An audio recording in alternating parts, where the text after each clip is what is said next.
Hello, this is Lady Boulay, and I hope you're having a beautiful day. Thank you for your support. Thank you for subscribing to the channel. Thank you for your comments, and thank you for your thumbs up. Thank you for all you do to support the channel. And yes, we are commanded to love one another, whether we want to or not, or whether we agree with each other or not.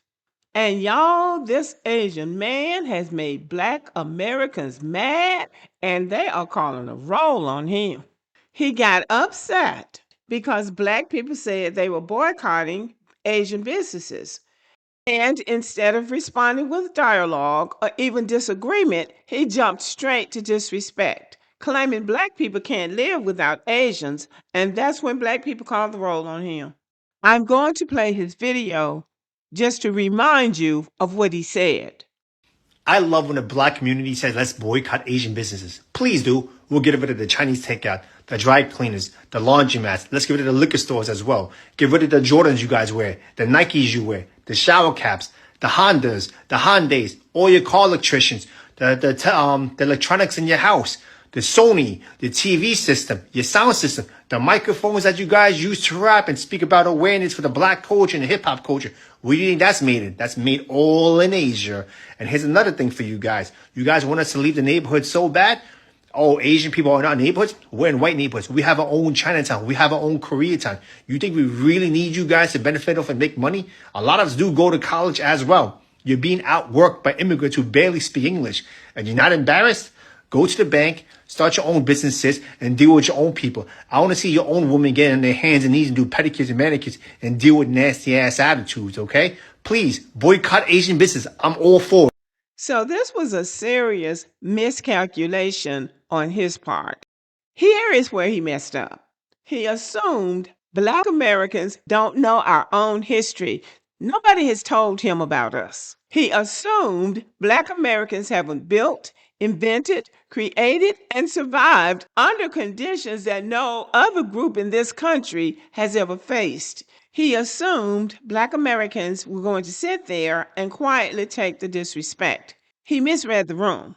Everybody around the world copies African Americans and then yet disrespects them. GPS is a Black woman. 3D imaging is a Black woman. Laser eye surgery is a Black woman. Escalators a Black inventor. Elevators a Black inventor. The roller coasters, the cell phone, our video games is Jerry Lawson. Mary Van Brighton. In 1966, she invented the home security. You talking about open heart surgery, Daniel Hale. Plasma, Charles Drew. We can keep going. Surgical equipment. Black people inventing, just constantly inventing. And they took everything and lied. That's Godfrey, and Godfrey is not of our lineage, but he's ours. I mean, in a way that matters. Just like that relative in your family that you know he's not your blood, but you love him anyway. That's just kind of how Godfrey shows up. Black people are still thriving. Black women have the highest degrees in America. These are the same women that were operated on with no anesthesia, but they're #1 in academics. Atrocities that African Americans have been through, I'm surprised we are this peaceful. Black man invented a stoplight. White man invented a ticket. Keep going. Black man invented a light bulb. White man invented an electric bill. Black man invented a telephone. The white man invented a telephone bill.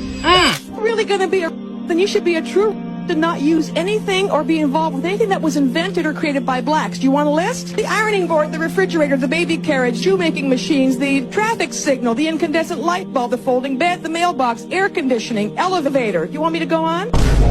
See, the point is we don't brag like everybody else. We don't brag. We just go on about our business, wanting people to see our humanity as we see theirs. But we have more accomplishments on the board than they do. And they don't understand that because America doesn't teach it. So a lot of us don't know it, but a lot of us do.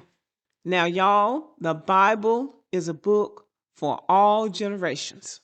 Daniel is called one of the end time prophets. And in the 12th chapter and the 4th verse, he talks about information becoming more universal, people having access to knowledge across the world, and communication increase. In other words, it's describing the time that we live in now, where knowledge isn't limited to a small group of people. It's global, it's accessible, and it's shared. That's why many people connect Daniel 4, and I do too, to the internet, to global communication, to worldwide education, and rapid spread of information. It's not saying everyone will know everything, but it is saying that knowledge will no longer be locked away. So when Black people start crying and whining and gnashing their teeth because Donald Trump and the Republicans are trying to take our history, or they're trying to hide our history, or they're trying to do this, they can't. They can't. The world already knows about it. What they're doing is performative. It's performative because so many of their people don't know. They're not knowledgeable about the internet. They don't even have internet access in some of these places that Trump supporters live. They don't know, but you know, and I know. They can't destroy our history. It's already documented. It's already in cyberspace. It's done. They can't steal it and they can't take it. The time for stealing it and taking it and hiding it is over. Now here's another pissed off Black person reading that Asian man. I find it very funny, right?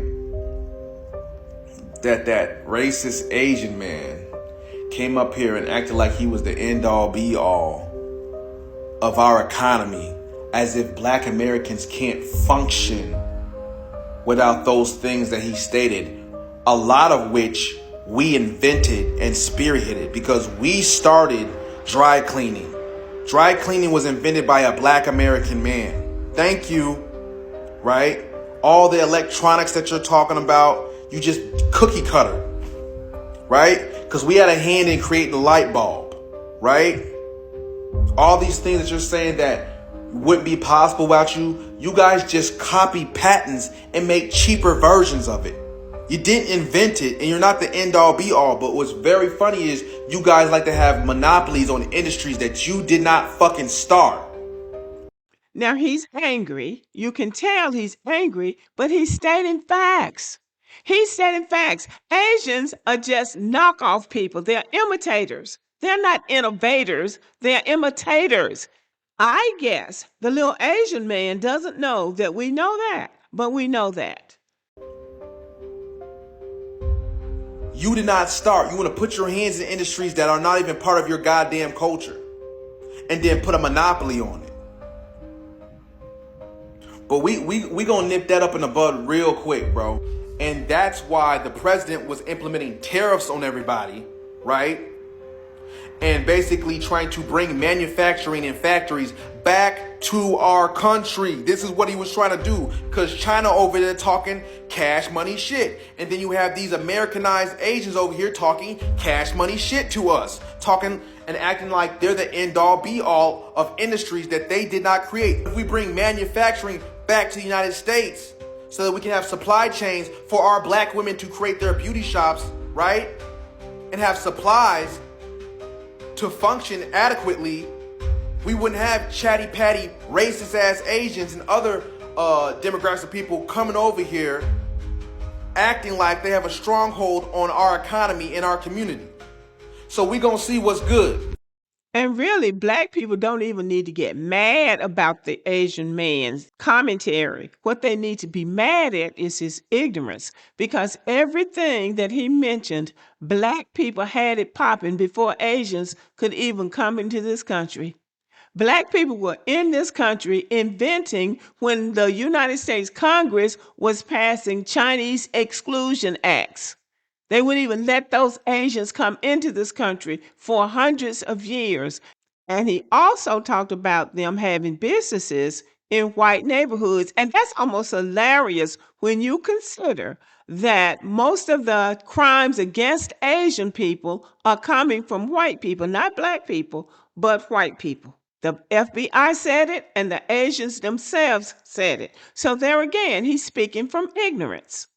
What Asians need to understand in all of this is that they are just a convenience for Black people, whether it's the hair, whether it's the nails, or whether it's the food. Black people have options. Asians are just a cheap and easy option. But if they have to, Black women can fix their own hair. Black women have hair, have beautiful hair.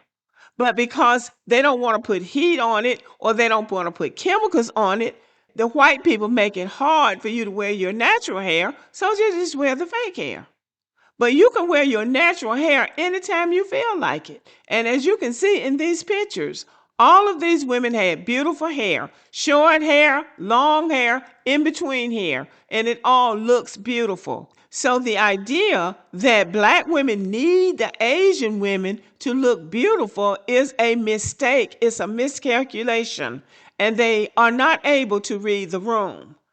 We were just putting up with them because they were a convenience, but there is nothing that they are providing for black people that was not being provided before they brought their asses into our neighborhoods.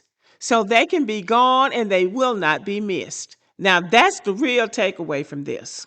So let me know what you think about this video. Thank you for watching and have a good day.